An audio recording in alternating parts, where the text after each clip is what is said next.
দেশে যারা রাষ্ট্রীয় ক্ষমতায় আসে তারা যেন লুটপাট করে শেষ করে দিতে না পারে এই ব্যাপারে সকলকে ঐক্যবদ্ধ থাকার আহ্বান জানিয়েছেন ধর্ম উপদেষ্টা ডক্টর আ.ফ.ম. খালিদ হোসেন। সকালে ঝালকাঠির নেসারাবাদ কামিল মাদ্রাসা মিলনায়তনে আয়োজিত আলোচনা সভায় প্রধান অতিথির বক্তব্যে তিনি এসব কথা বলেন। এ সময় তিনি আরও বলেন, এ দেশ কোনো দলকে ইজারা দেয়া হয়নি। ৫ বছর পর পর ভোট হবে, জনগণ যাকে পছন্দ করবে তাকেই ভোট দিবে।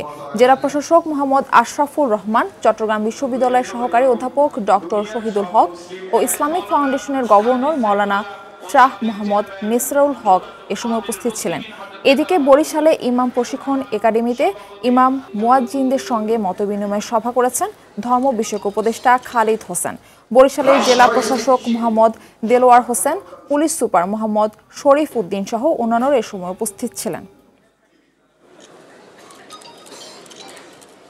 রাষ্ট্র স্থিতিশীল, সরকার পরিবর্তনশীল। তবে একটা কথা আমাদের ভাবতে হবে, এই দেশে যারা রাষ্ট্রীয় ক্ষমতায় আসে তারা যেন এই দেশকে লুটপাট করে শেষ করে দিতে না পারে। এই দেশ কোন দলকে ইজারা দেওয়া